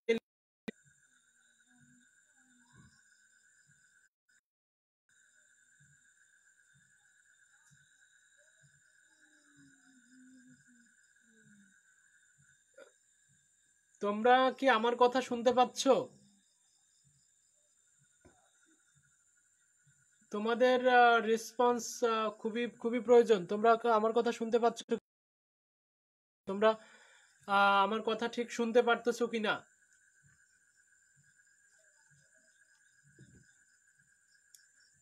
তোমাদের যে প্রশ্নটা বলেছিলাম সেটা হচ্ছে যে উজবুক শব্দটা কোন ভাষা থেকে বাংলা এসেছে, এটা তোমরা কমেন্ট করে জানাও। যদিও অনেকেই লাইভটা দেখতেছো কিন্তু কমেন্ট করতেছো না। তোমরা কি উজবুক শব্দটার উৎপত্তি বা কোন ভাষা থেকে এসেছে সেটা জানো কি না? না জেনে থাকলে সেটাও আমাকে জানাও, বা সেটা না জানালেও সমস্যা নেই, আমি সেটা নিশ্চয়ই তোমাদেরকে তো অবশ্যই ব্যাখ্যা করে দিব যে উজবুক শব্দটা কোথা থেকে এসেছে বা কিভাবে এসেছে বাংলায়। কারণ বাংলা ভাষায় তোমরা জেনে থাকবে যে বাংলা ভাষায় যেসব শব্দগুলো আছে তার মধ্যে বেশিরভাগ শব্দই বিদেশি বিদেশি বলতে সংস্কৃত শব্দ, তারপরে হচ্ছে বিদেশি শব্দ বা অন্যান্য ভাষার যে শব্দগুলো, বাংলার শব্দ খুব কম। বাংলা ভাষায় বাংলা খাঁটি বাংলা শব্দ বা বাংলার শব্দ সেটা কম। যদিও আমি যেটা বলতে চাচ্ছি বা আমার বিভাগের একজন শিক্ষকও বা আমি তার কথার সাথে সুর মিলেই যদি বলি যে আমরা আনোয়ারের উত্তরটা হয়নি, উত্তরটা হচ্ছে আমি একটু পরে বলবো। উত্তরটা হয়েছে তারা মিলিয়ে নিবা, আর যাদের উত্তরটা হয়নি, হ্যাঁ একজনের উত্তর দেখলাম, দুজনের উত্তর হয়েছে। আমি বলতে চাই যে বাংলা যেহেতু আমরা বাংলাতেই ব্যবহার করছি, সুতরাং শব্দটির উৎপত্তি স্থল যেখানেই থাকুক না কেন এখন আমরা বাংলার সম্পত্তি হিসাবে এটাকে ব্যবহার করছি, সুতরাং এটা এখন বাংলা শব্দ। এটা হচ্ছে উনি বলতে চান, বা আমার সেই শ্রদ্ধেয় প্রফেসর তিনি বলতে চান যে হ্যাঁ এটা হচ্ছে যেহেতু আমরা বাংলায় ব্যবহার করছি, সুতরাং এটা কেন আরবি শব্দ, ফার্সি শব্দ বা পাকিস্তানি শব্দ যাই বলি না কেন সেটা কেন বলতে হবে? আমরা যেহেতু বাংলায় ব্যবহার করছি সুতরাং হোক বা চালিয়ে দেওয়া হোক। সেক্ষেত্রে তাহলে স্টুডেন্টদের জন্য জটিলতা থাকবে না যে এটা কোন ভাষা থেকে এসেছে, এটা লেখো। তোমরা একটা বিষয় খেয়াল করবে যে অন্যান্য ভাষার থেকে বাংলা ভাষার যেমন বলবো যে এর বর্ণবিন্যাস বা এর যে কি বলবো যে খুবই জটিল। আমি যেহেতু বাংলার শিক্ষার্থী, বাংলা বিভাগে পড়াশোনা থেকে আমার কাছে মনে হয় যে অন্যান্য ভাষার থেকে বাংলাটা খুব কঠিন এবং আমাদের জন্য খুবই সমস্যার তৈরি হয় যে আমরা বাংলাদেশ বা বাঙালি হয়েও সেক্ষেত্রে ঠিকমতো বাংলায় কথাও বলতে পারি না, বা কোনভাবে আমাদের কথা বলা দরকার, বা বাংলার মধ্যে যে আঞ্চলিকতা বা আঞ্চলিকতা জিনিসটা অবশ্য যে যার জায়গা থেকে কথা বলবে, এটা নিয়ে কোনো সমস্যা নেই বা বিতর্ক নেই। তবে বাংলা লেখাটা বা বলাটা অনেক সময় জটিল। কিছু কিছু ক্ষেত্রে দেখা যায় যে আমরা কিছু কিছু যুক্ত ব্যঞ্জন আছে যেগুলো উচ্চারণও করতে পারি না, বা আমরা অনেকেই বুঝতে পারেন এটা আসলে কিভাবে সংযুক্ত হলো বা যুক্ত হলো। সেই জায়গা থেকে এটা আমাদের জন্য খুবই একটা দুঃখের ব্যাপার যে আমরা বাঙালি হয়েও বাংলার প্রতি আমাদের আসলে অনেক জানার বাকি, বা আমরা জানি না বললেই চলে, অনেকটাই জানি না। যদিও আমরা কথা বলার জন্য দৈনন্দিন জীবনে আমরা বাংলাকে ব্যবহার করি বলেই আমরা বলতে পারি। নচেত এটা যদি অন্য কারো জন্য হতো, বিশেষ করে এটা যদি ফরেন ল্যাঙ্গুয়েজ হিসাবে শিখতে হতো, জানি না কে কতটুকু করতে পারতাম বা কে কতটুকু আগ্রহ নিয়ে শিখতাম। যদিও ইংরেজি আমার কাছে মনে হয় অন্যান্য ভাষার থেকে অনেকটাই সহজ, আরবি আরও অনেক সহজ। সেই জায়গা থেকে যেটা ছিল আমাদের যে প্রশ্নটা ছিল সেটা হচ্ছে উজবুক শব্দটি বাংলা ভাষায় কোথা থেকে এসেছে। উজবুক শব্দটা এরকম যে উজবুক বা অজবুক এটা মূলত তুর্কি শব্দ। অনেকেরই উত্তর হয়েছে, কেউ কেউ ফার্সি শব্দ বলেছো, তাদের উত্তরটা ভুল। আপাতত তাদের উত্তরটা ভুল, তাদের উত্তরটা হয়নি, আর তাদের উত্তরটা হওয়ার কোনো সম্ভাবনাও নেই। সেক্ষেত্রে হ্যাঁ, উজবুক শব্দের অর্থ বোকা, রাইট। আমি সেটা লিখে রেখেছি তোমাদের জন্য যে উজবুক শব্দটা মূলত, যেহেতু এটা উজবেক হতে এসেছে। উজবেক মূলত একটা জাতি। বাংলায় মধ্যযুগে মুসলমান সৈনিকদের এক শ্রেণী ছিল যারা মূলত ওই জাতির লোক, মানে তুর্কি। সেই জাতি, এজন্য সেই তুর্কি জাতির জন্যই যেহেতু তারা একটা উজবেক একটা জাতির নাম, যারা শারীরিকভাবে শক্তিশালী ছিল কিন্তু বুদ্ধিবৃত্তিতে খুব কম ছিল, মানে তাদের বাঙালির মতো এত বুদ্ধি ছিল না। আমরা যতটা বুদ্ধিমান, তাদের সেরকম বুদ্ধি ছিল না, এ কারণে তাদেরকে মূলত উজবেক বলা হয়। আর আমাদের সমাজেও দেখবা যাদের যারা তাদেরকে উজবুক বলা হয়। আর উজবুক শব্দটার যেটা অর্থ আমি পেয়েছি সেটা হচ্ছে মূর্খ গোয়ার, বা একজন অর্থ করেছে বা একজন উত্তর লিখেছে যে আহাম্মক বোকা। হ্যাঁ ঠিক আছে, আহাম্মক বোকা সেটাও উত্তর নেওয়া যাবে, একই কথা। আহ, যেমন এটা হচ্ছে যে কিছু কিছু শব্দ বা কিছু কিছু শব্দের অর্থ আহ, অনেক সময় পরিবর্তন হয়ে যায়, সংকোচন হয়, আবার অনেক সময় সম্প্রসারণ হয়। তেমনি সংস্কৃতে একটা শব্দ আছে গর্ম। গর্ম বলতে মূলত সংস্কৃতে বোঝানো হতো ঘাম, গরম, কিন্তু বাংলায় সেটা এসেছে ঘাম হয়ে, মানে ঘর্ম থেকে সংস্কৃতে বোঝা হতো বা বোঝানো হতো গরম, আর বাংলায় সেটা হচ্ছে ঘাম। এটা ছিল সেদিনকারের আমাদের সেই প্রশ্নের আলোচনা। সেক্ষেত্রে তোমরা একটা বিষয় মাথায় রাখবে যে এই শব্দের উৎপত্তি বা শব্দের শ্রেণীবিভাগের জায়গা থেকে খুবই গুরুত্বপূর্ণ, এখান থেকে প্রশ্ন আসে বা প্রশ্ন আসবে। আর বিশেষ করে দেখা যায় যে ফার্সি শব্দ কোনটা, আরবি শব্দ কোনটা, এগুলো মনে রাখার জন্য তোমাদের একটা বই দরকার, সেটা হচ্ছে নবম দশম শ্রেণীর মুনির চৌধুরী সম্পাদিত যে বাংলা ভাষার ব্যাকরণ, সেটা তোমরা যদি পড়ো সেক্ষেত্রে তোমাদের অন্য কোনো বই পড়তে হবে না, কারণ এই বই থেকেই বেশিরভাগ শব্দ এসে থাকে। আর একটা শব্দ তোমরা লিখে রাখো, সেটা হচ্ছে দাম। দাম বা যেটাকে আমরা বলি প্রাইস ইংরেজিতে, সেই দাম শব্দটা এসেছে মূলত গ্রিক শব্দ থেকে। এটা তোমরা লিখে রাখো, গুরুত্বপূর্ণ শব্দ। দাম শব্দটা গ্রিক ভাষার শব্দ। আরও একটা বিষয় যে তোমরা যারা এখানে দেখা যায় যে ইতিহাস যাদের, বিশেষ করে মানবিকের যারা পড়েছো, তারা অনেকেই বিভিন্ন জাতি গোষ্ঠীর নাম জানবে, বা যারা ইসলামের ইতিহাস পড়েছো তারাও অনেক জাতিগোষ্ঠীর নাম জানবে। সেখান থেকে কিছু কিছু শব্দ বাংলায় এসেছে, যেগুলো তোমাদের বিভিন্ন ভর্তি পরীক্ষায় বলো বা কম্পিটিটিভ এক্সাম যে কোনো জায়গায় জবের ক্ষেত্রে সেগুলো এসে থাকে। সেজন্য যখনই তোমাদের টেক্সট রিলেটেড কোনো কিছু পড়বে একটু মনোযোগ সহকারে পড়বে, কারণ দেখবে পরবর্তী সময়ে এটা থেকেই তোমাদের প্রশ্ন এসে থাকে। তাহলে আমরা আজকে যে আলোচনা এখন পর্যন্ত করলাম, আমাদের যে আজকে আরো একটু আলোচনা করার কথা সেটা হচ্ছে ধ্বনিতত্ত্ব নিয়ে। এখন তোমাদের কাছ থেকে একটু শুনতে চাচ্ছি, আমি কি ধ্বনিতত্ত্ব নিয়ে আজকে আলোচনা করব? তোমরা একটু জানাও যে আমি ধ্বনিতত্ত্ব নিয়ে আলোচনা করব কিনা, না পরবর্তী ক্লাসের জন্য রেখে দিব।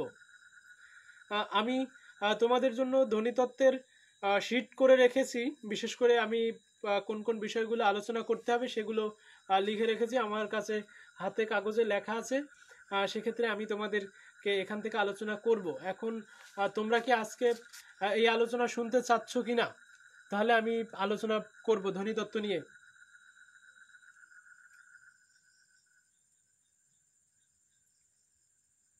তোমরা একটু মানে আমার কমেন্ট ধ্বনিতত্ত্বের আলোচনা শুনবে কিনা। একজনে ফাহিম বলেছে হ্যাঁ করেন। অন্যরা যেহেতু অনেকেই লাইভটা দেখছো, সুতরাং তোমরা যারা অ্যাক্টিভলি দেখছো না তারা একটু খেয়াল করো যে আমি কোন কথাগুলো বলছি। অনেকে বলছে যে, একজন বলছে বোর্ডে করবে, হ্যাঁ, আরেকজন বলছে যে আলোচনা করুন, আরেকজন পীরা বলছে আলোচনা করেন। হ্যাঁ, আমি যেহেতু আহ, না স্যার নেক্সট ক্লাসে, স্যারও বলছে নেক্সট ক্লাসে, মাহাদি বলছে হ্যাঁ আলোচনা করতে, আহ, জেসিকা বলছে হ্যাঁ বোর্ডে হলে ভালো হতো। হ্যাঁ, আমাদের এখন আমরা আপাতত আলোচনা করি, তারপরে আমরা যখন বোর্ডে যাব তখন আমরা যেইগুলো গুরুত্বপূর্ণ বিষয়গুলো আমরা বোর্ডে তো অবশ্যই আলোচনা করব। তবে আমি বলে রাখছি যে আমরা যখন বোর্ড হাতে পাবো তখন তোমাদের জন্য যে বিষয়গুলো বেশি দরকারি সেই বিষয়গুলো বোর্ডে আলোচনা নিশ্চয়ই করব, কারণ সেগুলো তোমরা যাতে মিস না করো বা তোমাদের বুঝতে সহজ হয় সেটা নিশ্চয়ই করব। কারণ আমাদের মূল লক্ষ্য এবং উদ্দেশ্য হচ্ছে একটাই, সেটা হচ্ছে তোমাদেরকে ভালো একটা অবস্থানে নিয়ে যাওয়া। যে কোনো একটা সরকারি বিশ্ববিদ্যালয়ে তোমাদেরকে চান্স পাইয়ে দেওয়াই হচ্ছে আমাদের মূল লক্ষ্য। সেজন্য আমরা আমাদের জায়গা থেকে সর্বোচ্চ তোমাদের জন্য চেষ্টা করব। আর তোমাদের জন্য যেহেতু আমরা পুরোপুরি বিষয়টাকেই ভলান্টিয়ারিলি রেখেছি বা স্বেচ্ছায় রেখেছি, সুতরাং তোমরা একটা বিষয় মাথায় রাখবে যে আহ, তোমরা যেন এটাকে অবহেলা করো না বা অ্যাভয়েডেন্স যেন হয় না। কারণ এখান থেকে তোমরা যে গুরুত্বপূর্ণ বিষয়গুলো পাবে বা তোমরা বড় বড় কোচিং, নাম করা কোচিং, বিশেষ করে দেখা যায় যে আইকন প্লাস বলো, ইউসিসি বলো, আইকন বলো, বা হচ্ছে ইউনিএইট অথবা লুমিনাস ইউনিভার্সিটি কোচিং সেন্টার, সেই সব জায়গা থেকে কিন্তু তোমরা এই একই বিষয়গুলো পাবে। আর সেখানের বিষয়গুলো তোমরা টাকা দিয়ে পাবে, এজন্য হয়তো তোমরা গুরুত্ব বেশি দিবে। আমাদের বিষয়গুলো ফ্রিলি পাচ্ছ, যার কারণে গুরুত্বের হার কমিয়ে দিলে সেক্ষেত্রে তোমরা কিন্তু ভুক্তভোগী হতে পারো। আশা করছি তোমরা এমনটা করবে না, প্রত্যেকেই গুরুত্বের সাথে দেখবে। যদিও আমিও কিন্তু একটা ইউনিভার্সিটি কোচিং, বিশেষ করে লুমিনাসের সাথে আমিও জড়িত, কিন্তু তাই বলে আমি কোচিং সেন্টারের দুর্নাম করতেছি না। কারণ কোচিং সেন্টারে যে বিষয়গুলো পড়ানো হয় আমরাও ঠিক সেই বিষয়গুলোই তোমাদেরকে দেখিয়ে দেব। সে তারা টাকার বিনিময়ে পড়ায় আর আমরা তোমাদেরকে ফ্রি দেখাচ্ছি। আসো তাহলে আমরা ধ্বনিতত্ত্ব নিয়ে আজকে বেশি না আলোচনা করছি। হ্যাঁ, অনেক স্যারও বলছে যে যেহেতু আমাদের 1 ঘন্টা হয়ে গেছে, হ্যাঁ আমরা বেশি আলোচনা করব না, অল্প একটু আলোচনা আজকে করব। কারণ বেশি সময় ধরে, আমি আগেই বলেছি, তোমাদের অনেক সময় ধরে অনলাইনে থাকাটাও অনেক বোরিং ফিল করতে পারো, বা তোমাদের মেগাবাইটেরও একটা বিষয় আছে, বেশিরভাগ যেহেতু নেট ব্যবহার করছো।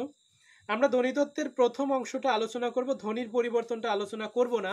ধ্বনির পরিবর্তনটা পরবর্তী ক্লাসের জন্য তুলে রাখলাম, যেটা মূলত তোমাদের বোর্ডে লিখে দেখাতে হবে।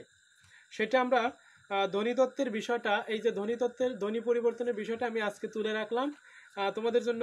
আজকে ধ্বনি পরিবর্তনের ধ্বনিতত্ত্বের অংশটা পড়াবো। এটা তোমরা মৌখিকভাবেই অনেকেই জানো, বা তারপরে একটু মনে করিয়ে দিচ্ছি, পড়াবো না ঠিক। যে মৌলিক স্বরধ্বনি হচ্ছে, স্বরধ্বনি হচ্ছে 7টা।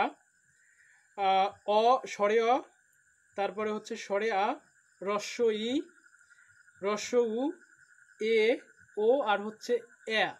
এই 7টা হচ্ছে মৌলিক স্বরধ্বনি। আর যে বিষয়টা নিয়ে তোমাদের কাছে প্রবলেম হতে পারে সেটা হচ্ছে যৌগিক স্বরধ্বনি বা যৌগিক স্বরবর্ণ। হ্যাঁ, অনেকেই হয়তো দ্বিধাদ্বন্দ্বে ভুগছো যে যৌগিক স্বরবর্ণ কয়টা বা যৌগিক স্বরধ্বনি কয়টা। আমি তোমাদের জন্য সহজ একেবারে উত্তর দিয়ে দিচ্ছি, সেটা হচ্ছে যে যৌগিক স্বরধ্বনি হচ্ছে 25টা, আর যৌগিক স্বরবর্ণ হচ্ছে 2টো। যৌগিক স্বরধ্বনি যদি পরীক্ষায় থাকে 2টো বা 25টা, সেক্ষেত্রে তোমরা 25টা উত্তর করবে। যদি 2টো থাকে 2টো উত্তর করবে। তবে যৌগিক স্বরধ্বনি হচ্ছে 25টা, যেটা মূলত ওই এবং ও দিয়ে তৈরি করা হয়ে থাকে। সেজন্য যৌগিক স্বরধ্বনি 25টা আর যৌগিক স্বরবর্ণ হচ্ছে 2টা। আর যদি 2টো বা 25টা একটা অপশনে থাকে তাহলে যেটা থাকবে ওইটা অপশন উত্তর হবে। ফলা কার ফলা হচ্ছে 6টা, আর স্বরবর্ণের কার হচ্ছে 10টা, এটা আসে। স্পর্শধ্বনি 25টা, এটা তোমাদের পরীক্ষায় মাঝে মাঝে আসে, এটা তোমরা নিশ্চয়ই জানো। অনুস্বর, বিসর্গ এবং চন্দ্রবিন্দু এটা হচ্ছে পরাশ্রয়ী বর্ণ, অন্যকে আশ্রয় করে বাক্যে ব্যবহৃত হয়, একা একা পরাশ্রয়ী বর্ণ বলা হয়। বর্গের পঞ্চম বর্ণকে বলা হয় অনুনাসিক বা নাসিক্য ধ্বনি। উম, নিয়, উম, ইয়, ন, ন, ম এটা হচ্ছে তোমার পরাশ্রয়ী বর্ণ, দুঃখিত, অনুনাসিক বা নাসিক্য ধ্বনি। তারপরে হচ্ছে যেটা নিয়ে তোমাদের পরীক্ষায় প্রশ্ন আসতে পারে সেটা হচ্ছে তালব্য স, মূর্ধন্য স এবং দন্ত স।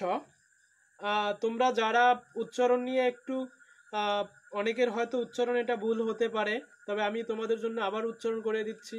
আমি এটা খেয়াল করেছি যে আমার ইউনিভার্সিটি বন্ধুরাও অনেকে এটা উচ্চারণ করতে পারে না, সেক্ষেত্রে উচ্চারণটা হচ্ছে তালব্য স, তারপর হচ্ছে মূর্ধন্য স, আর হচ্ছে দন্ত স। এই তিনটা হচ্ছে। একজনে বলছে নাসিক্য ধ্বনি 25টা। আসলে নাসিক্য ধ্বনি 25টা এটা আমার কোথাও জানা নেই। ছাড়ো, তুমি একটু ভালো করে একটু দেখে নিও তোমার ব্যাকরণ বইয়ে যে নাসিক্য ধ্বনি কোথায় 25টা বলা আছে। নাসিক্য ধ্বনি হচ্ছে তোমার ও, তোমার হচ্ছে ও, ইয়, ন, ন, ম, এই 5টাকে মূলত নাসিক্য ধ্বনি বলা হয়ে থাকে। আর একটা প্রশ্ন তোমাদের আসতে পারে যেটা হচ্ছে হ হচ্ছে কোন ধরনের। হ হচ্ছে ঘোষ মহাপ্রাণ। হ হচ্ছে ঘোষ মহাপ্রাণ ধ্বনি। আর একটা বিষয় তোমাদেরকে বলি, সেটা হচ্ছে যে স্পর্শধ্বনি এবং ঊষ্মধ্বনির মাঝখানে যে ধ্বনিগুলো আছে ওটাকে বলা হয়, ওই ধ্বনিগুলোকে বলা হয় অন্তঃস্থ ধ্বনি। মানে যেটাকে তোমরা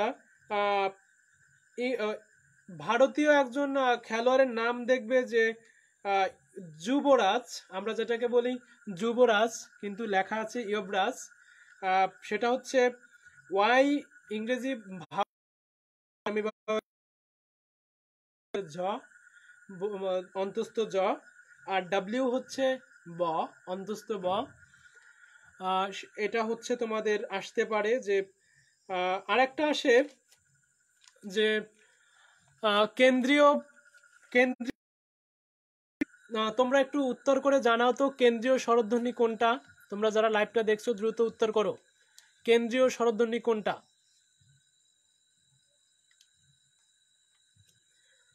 বাংলা মৌলিক 7টি স্বরধ্বনির মধ্যে কোন স্বরধ্বনিটাকে কেন্দ্রীয় স্বরধ্বনি বলা হয়ে থাকে, সেটা একটু উত্তর করে জানাও।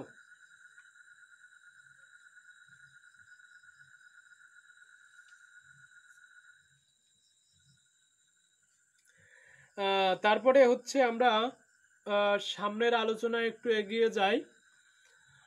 সেটা হচ্ছে যে স্বরেয় আমাদের যেটা স্বরেয় নিয়ে আমরা একটু আলোচনায় দেখব যে স্বরেয়ার উচ্চারণটা দুইভাবে হয়।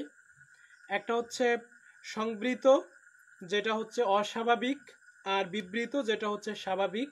এখান থেকে প্রশ্ন আসতে পারে যে নিচের কোন শব্দটিতে স্বরেয়ের সংবৃত উচ্চারণ হয়েছে বা নিচের কোন শব্দটিতে বিবৃত উচ্চারণ হয়েছে, এটা নিয়ে প্রশ্ন আসে। যেমন বলছি যে বিবৃত যেটা সেটা হচ্ছে যে স্বাভাবিক, আর যেটা সংবৃত সেটা হচ্ছে অস্বাভাবিক।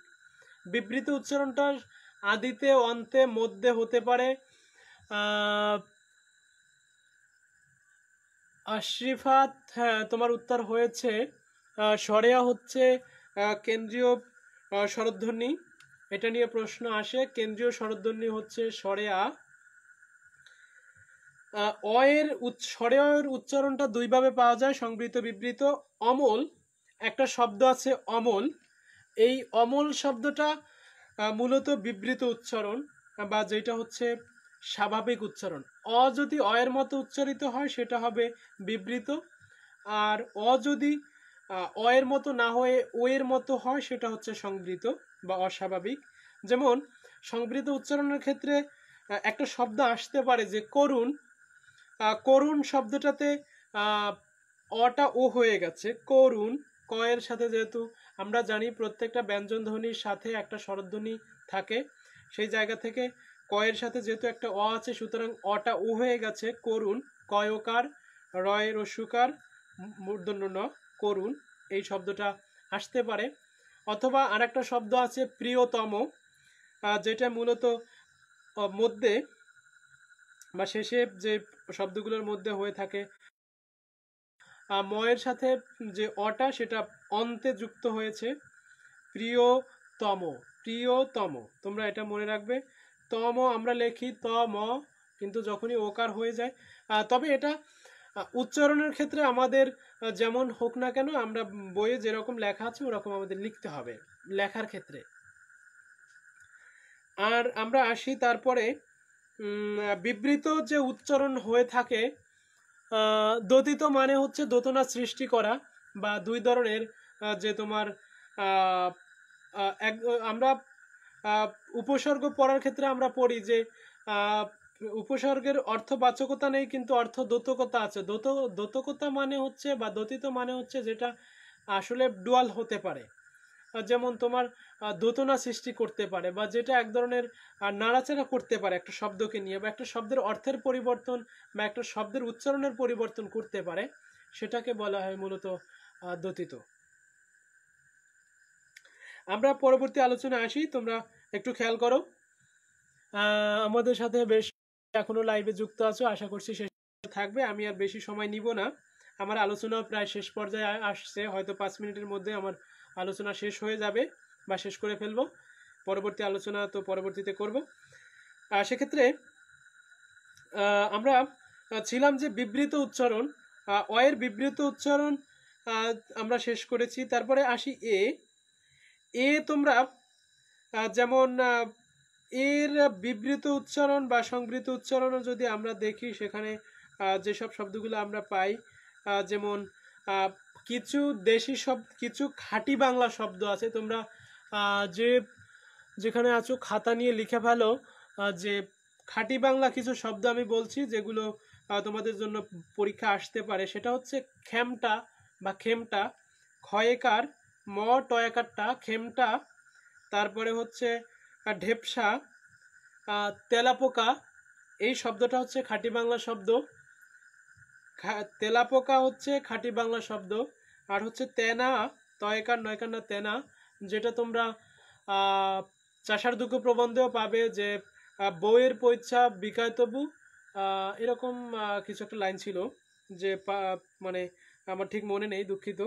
আর একটা শব্দ আছে দেওর। এই শব্দগুলো হচ্ছে খাঁটি বাংলা শব্দ, আর এগুলো হচ্ছে বিবৃত উচ্চারণ। তারপরে যে আলোচনা আছে সেটা হচ্ছে যে র হচ্ছে কম্পনজাত ধ্বনি। র কোন ধরনের ধ্বনি? কম্পনজাত ধ্বনি। তারপরে হচ্ছে অন্তস্থ জ হচ্ছে তালব্য ধ্বনি বলা হয়ে থাকে। এটা যদিও আমরা অন্তস্থ ধ্বনি হিসাবে জানি, কিন্তু তোমাদের ব্যাকরণ বই এটাকে তালব্য ধ্বনি বলা হয়ে থাকে বা বলা আছে। তোমরা একটু দেখে নিবে, বা আমার এখন একটু খুঁজতে সময় হবে, সেক্ষেত্রে তোমরা দেখে নিবে যে ওটা বলা আছে তালব্য ধ্বনি। অন্তস্থ জকে আমরা মূলত অন্তস্থ ধ্বনি হিসাবেই জানি। ল হচ্ছে পার্শ্বিক ধ্বনি, এটা পরীক্ষা আসতে পারে যে ল হচ্ছে পার্শ্বিক ধ্বনি বা নিচের কোনটি পার্শ্বিক ধ্বনি। তারপর হচ্ছে বিসর্গ। বিসর্গ হচ্ছে অঘোষ হয়ের উচ্চারণ। নেক্সট ক্লাসে ব্যাকরণ পড়াবেন? হ্যাঁ, নিশ্চয়ই নেক্সট ক্লাসে ব্যাকরণ তো পড়াবই। আমাদের যে শিডিউল আছে সেই শিডিউল অনুযায়ী আমাদের ক্লাস হবে। ঢয়র এবং ঢয়র এটা হচ্ছে তারণজাত ধ্বনি। তারপরে হচ্ছে যুক্ত ব্যঞ্জন। তোমরা দেখবে যে ক্ষীয় শব্দটা আসে, অনেক সময় ক্ষীয় শব্দটা আসে। হ্যাঁ, বইয়ের পয়সা বিকাশ পাশায় জোটে না তেনা, হ্যাঁ ওই তেনা শব্দটা ওখান থেকেই মূলত নেওয়া হয়েছে, বা ওটা দেশি শব্দ, খাঁটি বাংলা শব্দ, দেশি শব্দ না। খাঁটি বাংলা এবং দেশি শব্দ কিন্তু ভিন্ন।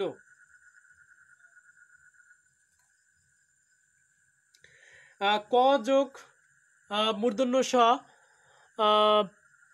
হ্যাঁ তারণজাত ধ্বনি হচ্ছে ঢয়র আর ঢয়র। যেমন আমরা লেখি আষাঢ় লিখতে যে আমরা র ব্যবহার করে থাকি, সেটা মূলত তারণজাত ধ্বনি। আর কম্পনজাত হচ্ছে চানাচুর।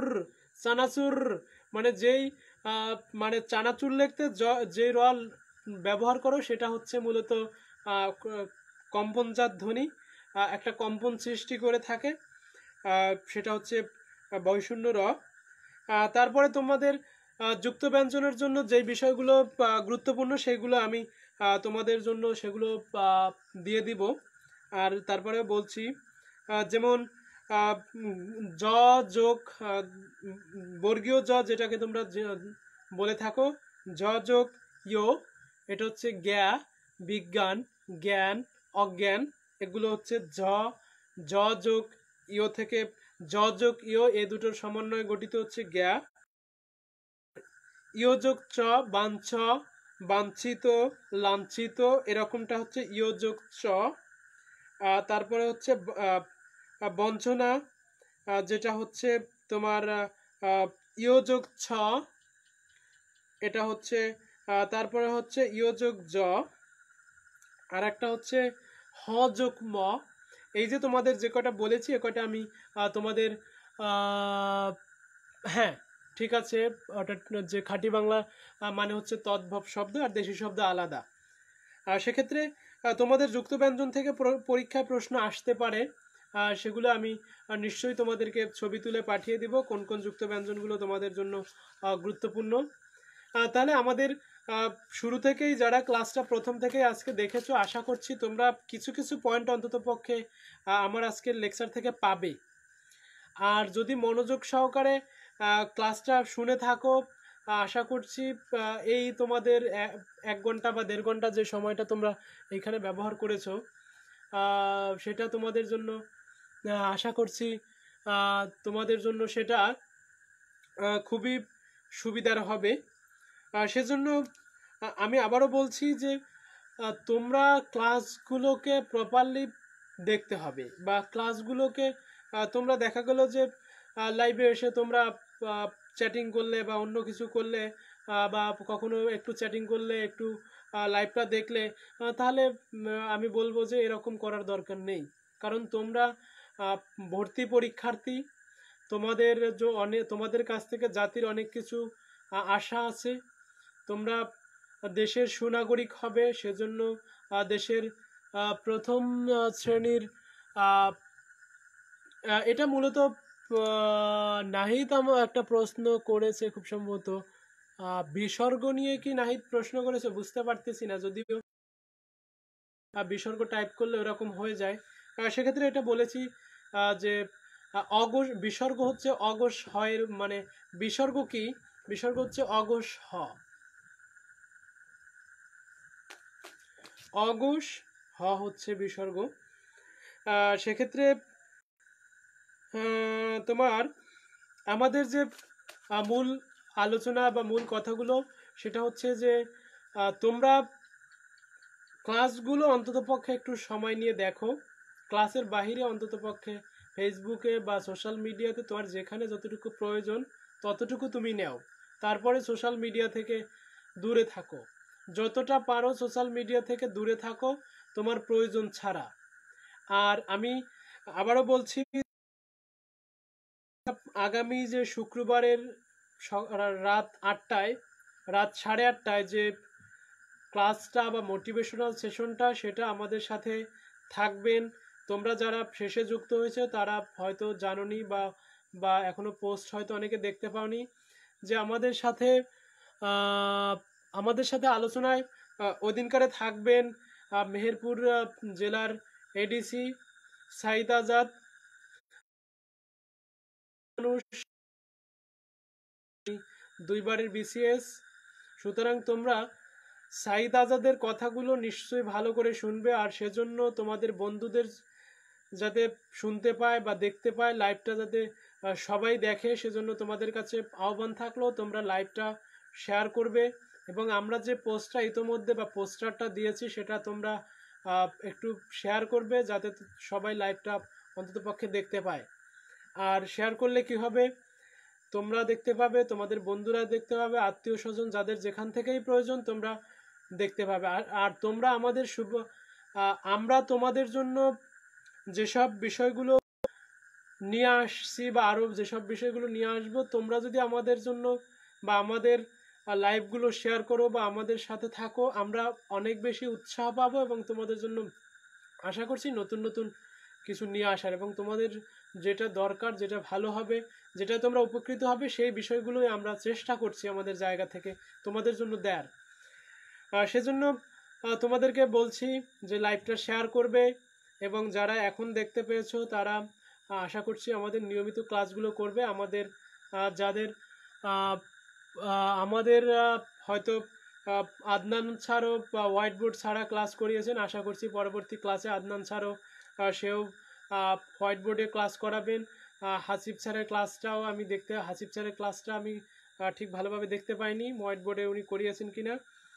তবে হোয়াইট বোর্ডে না করালেও পরবর্তী সময়ে আশা করছি যে তোমাদের জন্য ভালো কিছু করার জন্য আমরা আমাদের জায়গা থেকে চেষ্টা করছি। তোমরা যদি আমাদের জন্য দোয়া করো বা আমাদের লাইভটা শেয়ার করো বা আমাদের ক্লাসগুলোকে যদি উপভোগ করো, সেটাই আমাদের সব থেকে বড়। আর তোমাদের যদি বড় কথা হচ্ছে, তোমরা যদি এখান থেকে উপকৃত হও, তোমাদের যদি কোনো কিছু একটা শব্দ অন্তত পক্ষে কাজে আসে, তার থেকে বড় পাওয়া আমাদের কাছে অন্য কিছু নেই। আর তোমাদের কাছে আহ্বান, আবারও বলছি যে তোমাদের কাছে আহ্বান থাকবে, তোমরা অন্তত পক্ষে এই যে সময়টা পেয়েছো, বিশাল একটা সময়, অনেক দিন ধরে করোনাকালীন সময় তোমরা বসে আছো, অনেকেই হয়তো পড়াশোনা বিমুখ হয়ে যাচ্ছ। তোমাদের পড়াশোনা বিমুখ হওয়ার কোনো সুযোগ নেই। সরকার বা শিক্ষা মন্ত্রণালয় তোমাদের যেহেতু অটো পাসের ব্যবস্থা করে দিয়েছে, আর সেজন্য অনেকের হয়তো মন খারাপ, অনেকে আবার খুবই উৎসাহ নিয়ে আছো যে হ্যাঁ ঠিক আছে, যার অনেকের দেখা যায় যে 3টাতেই গোল্ডেন, অনেকের দেখা যায় যে ভালো করার কথা ছিল 3টাতেই প্লাস আছে, বা অনেকে দেখা যায় যে একটু খারাপের কারণে হয়তো গড় মার্ক করলে খারাপ হতে পারে। সেজন্য তোমাদেরকে বলবো যে এগুলো নিয়ে মন খারাপ করার কিছু নেই। বিশ্ববিদ্যালয় ভর্তি পরীক্ষায় তুমি কে সেটা প্রমাণ হবে তোমার ওই দিনকারের পরীক্ষার উপরে। ওই দিনকারে যেই সময়টুকু তোমরা পরীক্ষা দিবে, সেই সময়টুকুর উপর ভিত্তি করে তোমাদেরকে মূল্যায়ন করা হবে। তোমাদের রেজাল্টে যদি কারো 3টাতে গোল্ডেন থাকে, 5টাতে গোল্ডেন থাকুক, কোনো সমস্যা নেই। তার যদি সবটাতেও গোল্ডেন থাকে, কোনো লাভ হবে না যদি না সে ওই 1 ঘন্টা বা 1.5 ঘন্টার সময়ে নিজেকে যোগ্য প্রমাণ করতে পারে। সেজন্য বলছি, তোমাদের যাদের পয়েন্ট কম আছে তাদের দুশ্চিন্তার এবছর কোনো কারণই নেই। আর যারা মনে করছো যে পরীক্ষা দিলে হয়তো ভালো করতা, তাদের জন্য বলছি যে তোমাদের যে ব্যবস্থাটা সরকার করেছেন সেটা তারা নিশ্চয়ই ভেবেচিন্তেই করেছেন। যদিও অনেকের কষ্ট হয়েছে, অনেকের ভালো লেগেছে, অনেকের খারাপ লেগেছে, সব কিছু মিলেই আমাদের জীবন। সুতরাং করোনাকালীন বাস্তবতায় তোমরা বাড়িতে থাকো, প্রয়োজনীয় কাজগুলো তোমরা বাড়িতে বসেই করো। আর তোমাদের জন্য যেহেতু আমরা ফ্রি ব্যবস্থা করেছি, সুতরাং তোমরা অন্ততপক্ষে এমবি কিনে বাঁচিয়ে রাখবে, অন্ততপক্ষে ফেসবুকে বা ইউটিউবে যেন অযথা ভিডিও না দেখে কাটাও। প্রয়োজনীয় যেসব ভিডিও ফেসবুক থেকে তোমরা নিবে বা ইউটিউব থেকে নিবে, আমি বলবো যে হ্যাঁ তোমরা সেগুলো নিশ্চয়ই নিবে। আমাদের ক্লাসগুলোর পাশাপাশি ফেসবুকে বা ইউটিউবে অনেকগুলো তোমরা ক্লাস পাবে, যেগুলো তোমরা নিশ্চয়ই দেখবে। যেটা ভালো তোমাদের জন্য সেটা আমাদের জন্য মঙ্গল। সো সেক্ষেত্রে আজকে আর কথা বাড়াতে চাচ্ছি না, আমাদের লাইভটা এখানেই আজকে শেষ করতে চাচ্ছি। আর শেষ 1 মিনিট, যদি কারো কোনো প্রশ্ন থেকে থাকে, সেক্ষেত্রে তোমরা প্রশ্নটা করতে পারো। আমরা 1 মিনিট সময় নিব আর মাত্র, তারপরে আর সময় নিব না। আশরিফাত, আমি আসলে বরিশাল ব্রাঞ্চে ইউজিজিতে কোচিং করেছিলাম, যদিও আমার টাকাগুলো খুব একেবারে জলে চলে গেছে, কারণ আমি কোচিং সেন্টার থেকে কিচ্ছু শিখতে পাইনি। 2টো প্রশ্ন শিখতে পেরেছিলাম এবং সে 2টো প্রশ্নই আমি ভর্তি পরীক্ষাতে ভুল করে আসছি। তাছাড়া আমার সময় এবং টাকা দুটোই অযথাই আমি অপচয় করেছি। আমি বিশ্ববিদ্যালয়ে চান্স পেয়েছি আমার বেসিকের উপর ভিত্তি করে, যেহেতু আমার বেসিকটা একটু ভালো ছিল বা আমি মোটামুটিভাবে একটু আউট অফ সার্কেল ভাবতাম, সেই জায়গা থেকে আমি চান্স পেয়েছি। তোমাদেরকেও বলবো যে কোচিং যে করতে হবে এমন বাধ্যবাধকতা নেই, কারণ কোচিং করলেই চান্স পাবে, কোচিং না করলে চান্স পাবে না এমন না। আমার এক বন্ধু উনি কোচিং করেননি, কিন্তু উনি বাসায় বসে পড়েছেন, নিজে নিজে পড়েছেন, বড় ভাইদের হেল্প নিয়েছেন। উনি ভর্তি পরীক্ষায় 502তম হয়েছেন। সেক্ষেত্রে আমি দেখেছি যে কোচিং না করেও অনেকে বেশ ভালো জায়গায় আছেন বা ভালো পজিশনে আছেন। তোমাদের একটাই টার্গেট থাকবে, দেশে পাবলিক বিশ্ববিদ্যালয় 46টা। সুতরাং তোমরা যে কোনো পাবলিক বিশ্ববিদ্যালয়ে চান্স পেলেই সেটাই মঙ্গলকর। তবে যেগুলোতে প্রথম দিকের সেগুলো তোমরা নিশ্চয়ই সেগুলোকে গুরুত্ব আগে দিবে। আর আজকে একটা বিষয় তোমাদেরকে জানিয়ে রাখি, সেটা হচ্ছে আমি মনে হয় আজকে দেখলাম যে জাহাঙ্গীরনগর বিশ্ববিদ্যালয়ে গুচ্ছ পদ্ধতিতে পরীক্ষা নেবেন না। তোমরা হয়তো অনেকেই জেনেছো যে গুচ্ছ পদ্ধতি, আজকে প্রথম আলো যে প্রতিবেদন দেখলাম যে গুচ্ছ পদ্ধতিতে পরীক্ষা হবে এবং সেটা হচ্ছে তোমার এমসিকিউ, শুধু এমসিকিউ, রিটেন হবে না। এটা হচ্ছে আজকে প্রথম আলো পত্রিকা থেকে আমি দেখলাম।